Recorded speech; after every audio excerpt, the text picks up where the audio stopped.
Imagine this. You are a young and attractive woman, and somehow you are free at a time that most women aren't. The men, they notice you.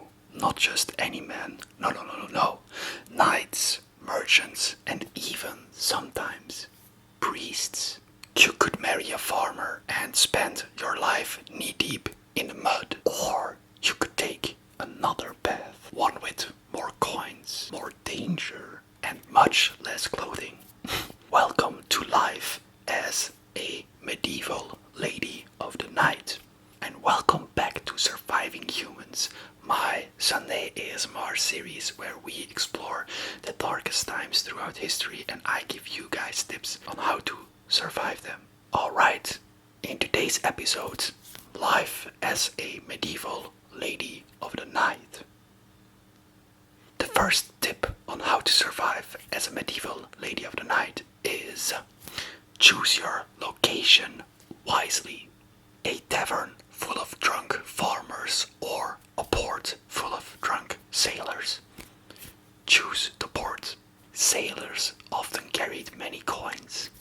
Farmers, they would pay you in wheat or goats, wine if you're lucky, or half an onion or something like that. And trust me, nothing kills seduction faster than being paid in root vegetables. Tip number 2 on how to survive as a medieval lady of the night. Keep the church on your side. Officially, you are a sinner. Unofficially, you might be employed by the church to keep monks away from married women. Yes. A few discreet freebies can offer you protection. Moving on to tip number 3. Tip number 3. Hygiene is survival. Bathhouses existed and oftentimes they were used as brothels. The water reused all day. Diseases. Doing the backstroke. If you can rinse with wine or alcohol, kills bacteria and it makes you a premium product. Moving on to tip number 4. Tip number 4 on how to survive as a medieval lady of the night. Choose your clients like your life depends on it. Because it does. Knights, storybook romance, until they get drunk and violent. Merchants, better, they carry a lot of silver. Just avoid those who say, I'll pay you next week, because in medieval terms that just means they'll never pay you. Moving on to tip number 5. Tip number 5 on how to survive as a medieval lady of the night. Try to upgrade to a courtesan status. Learn to read, sing, and hold a conversation. The elite paid for entertainment as much as for the S-word. Courtesans could influence politics, secure wealthy patrons, and live in relative comfort until gossip took you down, because that also happens. Moving on to tip number 6 on how to survive as a medieval lady of the night. Know the signs of diseases. There was no antibiotics. Gonorrhea, syphilis, and scabies were rampant. Not very fun. Sores, rashes, or strange lumps. Claim you're fully booked and walk away quickly. Tip number 7. Protect your reputation.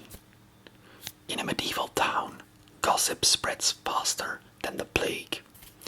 Cheap reputation is cheap pay and cheap customers. Rumors around town you're the captain's guard favorite. Well, you will get paid a lot by everybody.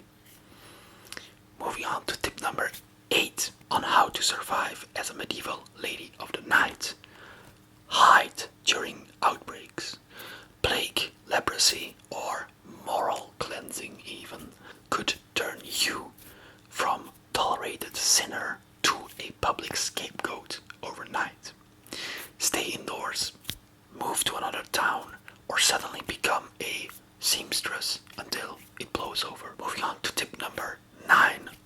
survive as a medieval lady of the night.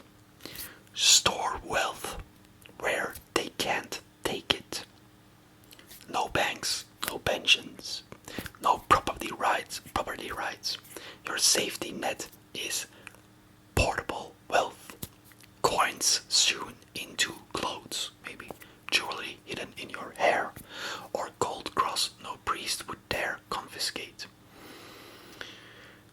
Moving on to tip number 10 on how to survive as a medieval lady of the night. Have an exit plan. Most worked until their bodies gave out. The smart ones, they found a wealthy patron, married an older widower, or retired to run a tavern. In other words, secure a future where you don't have to flirt for rent when you're missing half your teeth. And there you have it, 10 tips on how to survive as a medieval lady of the night. Wasn't just about survival, it was a dangerous balancing act between disease, violence, politics and gossip. Your best weapons weren't beauty or seduction, but strategy, discretion and the ability to disappear when the wind changed. I hope you enjoyed today's episode of Surviving Humans. I'll catch you guys the next Sunday. So, goodbye and see you in the next video. Bye.